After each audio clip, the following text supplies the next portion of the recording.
सतगुरु मैं तेरी पतंग बाबा, मैं तेरी पतंग हवा विच उड़दी जावांगी, हवा विच उड़दी जावांगी। साइया डोर हथों छड्डी ना मैं कट्टी जावांगी। सतगुरु मैं तेरी पतंग बाबा, मैं तेरी पतंग।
सदगुरुदेव भगवान की जय, सर्वशंकर भगवान की जय, आज के आनंद की जय, सदगुरुदेव भगवान की जय, सर्वशंकर जय, सबके सुपर पुजारी, सबके आभारी, सबके हर हर महादेव, हर हर।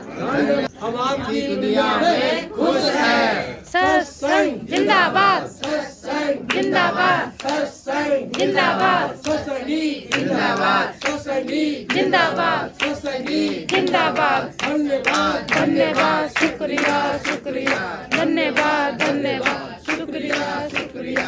धन्यवाद धन्यवाद, शुक्रिया शुक्रिया। वो आनंद कंद भगवान जी की सुंदर की जय, वो वृंदावन बिहारी लाल की जय, वो सदगुरुदेव भगवान।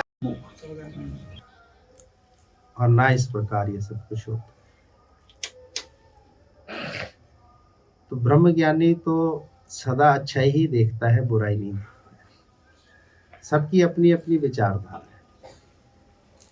तो मनुष्य को हमेशा अपनी भूमिका को समझना होगा कि मैं किस तरह की भूमिका इस समाज में बिताता हूँ, कि सारा दिन मैं क्या देखता हूँ, क्या करता हूँ और किसके लिए करता हूँ। भले ही मनुष्य रोटी कपड़े और मकान के लिए सब धन कमाता है, सब रिश्ते नाते जोड़ता है, लेकिन ये तो सब भगवान ने सबको दिया हुआ है। और अगर इसी की चिंता करता है, सिर्फ इसी के लिए जीता है और इसी के लिए कमाता है, तो वो फिर पशु से भी गिरा हुआ है।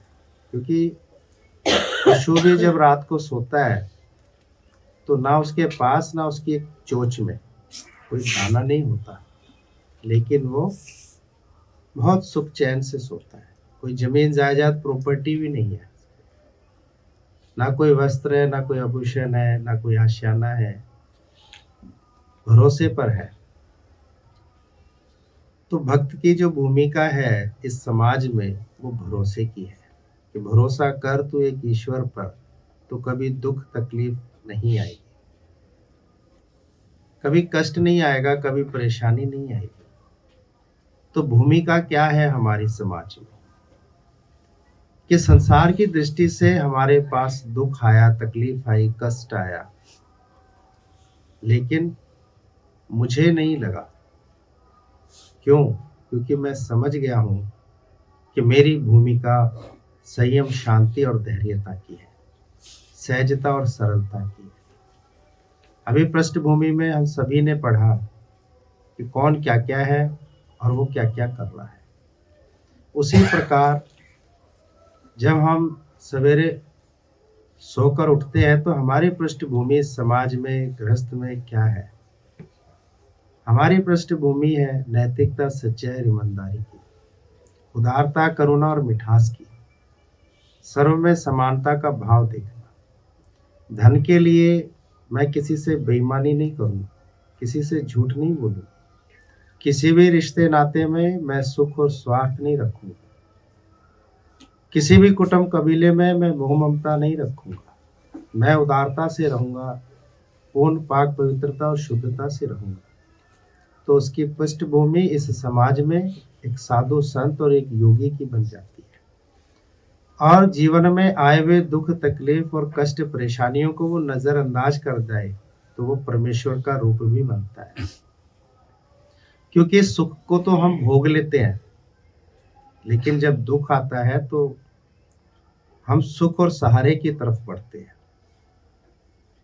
इसीलिए इस ब्रह्म ज्ञान को बनाया गया कि हम ब्रह्म ज्ञान लें और समझें कि जब भी कभी कोई दुख आए, परेशानी आए, तो हमें किसकी तरफ बढ़ना है? हमें भगवान की तरफ बढ़ना है, उसके भरोसे और यकीन की तरफ बढ़ना है। हमें इस जगत संसार की तरफ नहीं जाना है कि भरोसा हमें ईश्वर पर करना है, लेकिन उसमें ईमानदारी तब होगी जब हम सुख भी भगवान को समर्पित करेंगे। क्योंकि सुख की पोटली तो मनुष्य उठा लेता है और उसका भोग भोगता है। कितने वर्षों तक किसी वस्तु और व्यक्तियों का वो सुख भोगता है, लेकिन जब कोई दुख, तकलीफ या कष्ट उसी वस्तु, व्यक्ति या स्थान से आती है तो अब वो सोचने और विचारने लगता है कि अब क्या करें। और जब नहीं सोचा था, जब इसका सुख भोगा जा रहा था कि ये भी क्षण भंगुर है, इसका कोई अस्तित्व नहीं है। वास्तविकता में सुख, खुशी और आनंद तो अपनी आत्मा से आता है, ना कि किसी के शरीर से आता है। लेकिन अज्ञानवश, मोहवश और लोभवश वो ऐसा ही करता रहता है, क्योंकि वो सोचता है कि शरीर सच है, आत्मा सच नहीं है। क्योंकि शरीर और कुटुंब कबीले दिखाई देते हैं, आत्मा दिखाई नहीं देती। जो दिखाई नहीं दे रहा है उसी का भरोसा गुरु यहाँ रोज कराते हैं कि तू आत्मा है, तू शरीर नहीं है। अब इस पर भरोसा, यकीन तब कर सकते हैं जब हमारा अभ्यास दृढ़ हो जाएगा। कोई ऐसा दुख नहीं है कि मनुष्य को दुखी कर जाए, और कोई ऐसा सुख नहीं है कि वो उसको बंधन में बांध ले। ये सुख और दुख अज्ञानवश, मोहवश, लोभवश, अहमता, ममता और कर्ता के वश होता है। यहाँ दुख नाम का कुछ है ही नहीं, यहाँ कुछ भी नहीं है। बस हमारी मनोस्थिति कैसी है, परिस्थिति वैसी ही आती है। बच्चे के लिए अलग, युवा के लिए अलग, बुजुर्ग के लिए अलग, कवारों के लिए अलग, शादीशुदा वालों के लिए अलग। लेकिन अगर देखा जाए साधु संत और महापुरुषों की दृष्टि से तो सृष्टि तो कुछ है बनी नहीं। उन्होंने तो बोल दिया ये क्षण भंगुर और मिथ्या है, ये सत्य नहीं है। सत्य स्वरूप तो आत्मा, सच्चित आनंद है, भगवान है, उनकी वाणी और वचन और शास्त्र है। लेकिन मनुष्य ने समय कहाँ दिया? समय तो फिर भी उसने इसी ही भौतिक वार्ता में दिया। आध्यात्मिक वार्ता की तरफ तो वो बहुत मुश्किल से आया। कितने जने हैं जो रोज आकर बैठते हैं और अपना आत्म स्वरूप और आत्म साक्षात्कार पक्का करते हैं। ये बहुत उच्च कोटि का ज्ञान है, बहुत उच्च कोटि का सत्संग है। यहाँ तक वही विरला पहुंच पाता है जिसने अपना ये क्षण भंगुर संसार सपने के मगा समान छोड़ दिया है। ये सब सपना है, कुछ भी यहाँ पर अपना नहीं है। आया है सो जाएगा, राजा रंग फकीर। धीरे धीरे अपने शरीर से सीख लो कि ये पहले कैसा था, अब कैसा है और आगे कैसे आने वाला है। जब भगवान बुद्ध ने ये सब कुछ देखा कि बीमारी क्या है, वृद्ध अवस्था क्या है, मृत्यु क्या है, तो उनके भीतर में ये जिज्ञासा आ गई कि आखिर ये सब होता क्यों है? क्या धन की कमी से, क्या जन की कमी से, या बल की कमी से? अब धन तो अपार है, जन भी बहुत है और बल भी बहुत है, लेकिन फिर भी ये दुख आया कहाँ से? ये वृद्ध अवस्था और ये बीमारियां आई कहाँ से? ये इतना अत्यधिक परेशानी आ कहाँ से रही है? तो तब उनके सारथी संजय ने कहा, ये स्वाभाविक है, प्रकृति की देन है। चाहे कितना ही धन जन और बल हो, कितनी ही विद्या हो, ये आती ही आती है। तो संजय, इनसे छूटने का मार्ग भी तो होगा। क्या मेरा धन जन बल सब व्यर्थ है? क्या मैं भी वृद्ध होऊंगा, मेरी भी मृत्यु होगी, मुझे भी जाना पड़ेगा, मेरे ऊपर भी ऐसे परेशानी आएगी? तो उनके सारथी ने कहा कि हाँ, वैसे वो उसको मित्र मानते थे, मित्र के स्वरूप से ही उसको देखते थे। बहुत घनिष्ठा मित्रता थी, क्योंकि एक समय ऐसा आया था कि उनके प्राण लिए जा रहे थे, तो वो प्राण उसने बचाए थे। तो इतना ज्ञान था जब सिद्धार्थ छोटे थे कि वो किसी में भेदभाव नहीं करते थे, मतभेद नहीं करते थे। तो उसी भेदभाव और मतभेद का जो उनमें गुण था कि वो नहीं करते थे, इससे वो बालक उनका मित्र बना। अब मित्र बना और साथ साथ वहां रहने लगा, तो वो उनका सारथी बन गया। तो तब संजय ने, उसके सारथी ने कहा कि इसका मार्ग एक ही है कि आपके पास ज्ञान हो आत्मा का।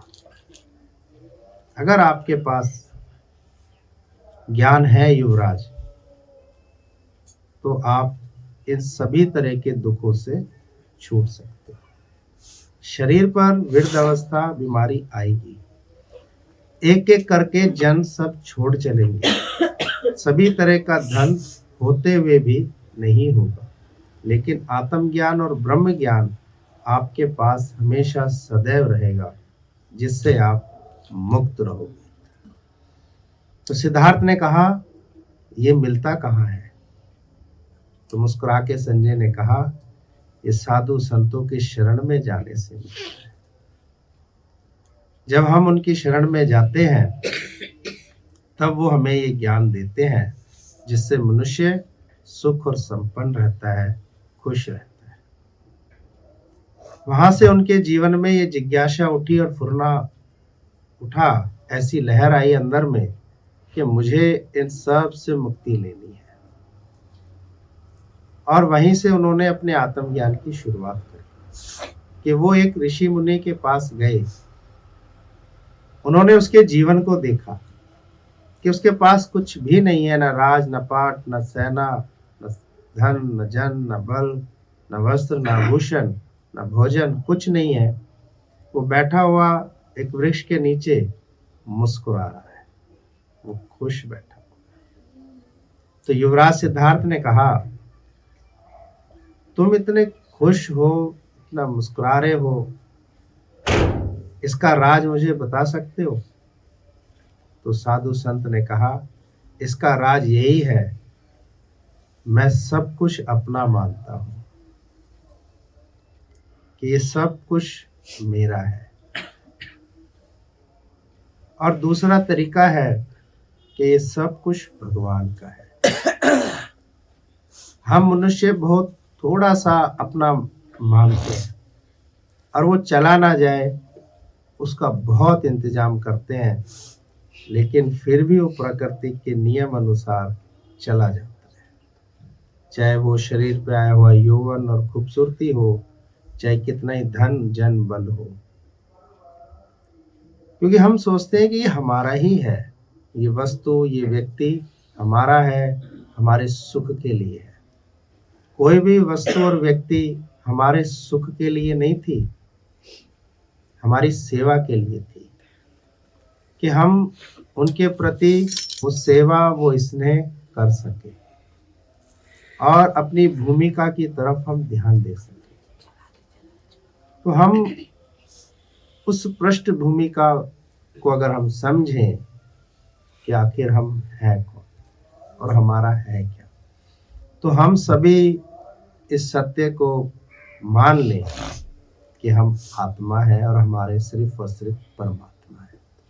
हम सबकी यहाँ भूमिका भले ही अलग अलग दिखती हो, लेकिन मूल में अगर हम समझें तो कर्ता धर्ता तो परमात्मा है। हम सब आए हैं थोड़े थोड़े दिन और समय के लिए, लेकिन हम सोचते हैं कि नहीं, हम हमेशा के लिए हैं। यहाँ कोई भी हमेशा एक सा नहीं रह सकता। आज कुछ है तो कल कुछ और होगा। इसी ही उतार चढ़ाव में जो सम और शांत रहना सीख जाए और आए हुए उतार चढ़ाव को समझ ले कि ये सब होगा ही होगा। अब इसी में मुझे कैसे रहना है, जैसे रहते भगवान है, साक्षी रूप में, दृष्टा रूप में, सेवा रूप में, प्रेम रूप में, उदारता के रूप में। कोई आवश्यकता नहीं किसी भी रिश्ते नाते के लिए हमें झूठ बेईमानी करनी पड़े। कोई आवश्यकता नहीं अपने शरीर के सुख के लिए हम किसी के सुख और चैन को छीन लें। कोई आवश्यकता नहीं इस पूरे दिनचर्या के लिए हमें परेशान होने के लिए। पूरी प्रकृति को देख लो आराम से, कौन चला रहा है, किसके बूते सब कुछ चल रहा है। लेकिन मनुष्य इस चीज को समझने के लिए वो समय नहीं देता, इसलिए उसे दुख लगता है, परेशानियां लगती है, और वो दिन भर ये दुख परेशानी ना आए इसकी भागा दौड़ी करता ही रहता है। और जबकि यहाँ पर साधु संतों के दृष्टि से देखा जाए तो कुछ भी नहीं हो रहा है, सिर्फ अपनी मन और बुद्धि की स्थितियां हो रही है। क्या नया हो रहा है यहाँ पे? हमारे यहाँ कोई बीमार हुआ, किसी की मृत्यु हुई, या जन्म हुआ, या कोई धन आया, हमें कुछ नया लगा। लेकिन कहीं ना कहीं ये घटनाएं हर पल हर क्षण घट रही हैं। जब से बना संसार ये सब कुछ चलता ही आ रहा है।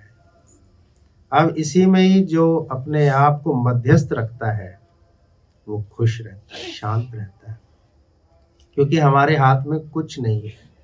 हर एक के अपने अपने कर्म है, अपने अपने हिसाब किताब है। बिन भोगे छूटे नहीं कर्म गति अति बलवान। क्योंकि जब प्रभु का स्मरण करना था, उसका ध्यान करना था, जब यौवन था, जब बल था, सब कुछ था, तब मनुष्य उस समय और वक्त को कहाँ लगाता है। तो दुख में सिमरन सब करे, सुख में करे न कोई, और सुख में सिमरन करे तो दुख कहे कोई। तो दुख नहीं है यहाँ पर, सिर्फ अपनी अपनी समझ और रमज है। बालक सिद्धार्थ समझ गया और उसने अपनी आत्मा की खोज करी, अपना आत्म साक्षात करा और जाना और समझा कि मध्यस्थता में रहने में ही जीवन की संपन्नता है। अगर हम उनके विचारों को समझें और उनके उस पुरुषार्थ को समझें तो हम सब मनुष्यों को यही सीख मिलती है कि हमें भी अपने जीवन को समता में रखना है, समत बुद्धि में रखना है, मध्यस्थता में रखना है। नदी बनी है तो नाव भी बनी है,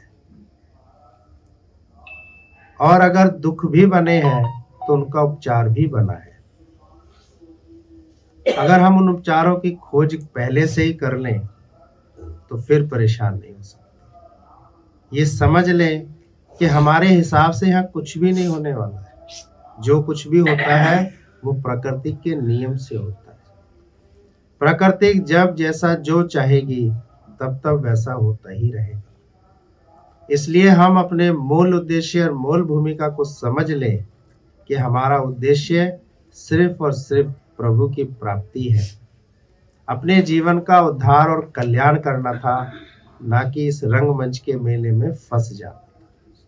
हम अपने सुख स्वार्थ मोह ममता की लालसाओं में, लोभ लालचों की लालसाओं में इतने फंस जाते हैं कि हम अपने ही कुटुंब को बोले उसे दुखी होने लगते हैं।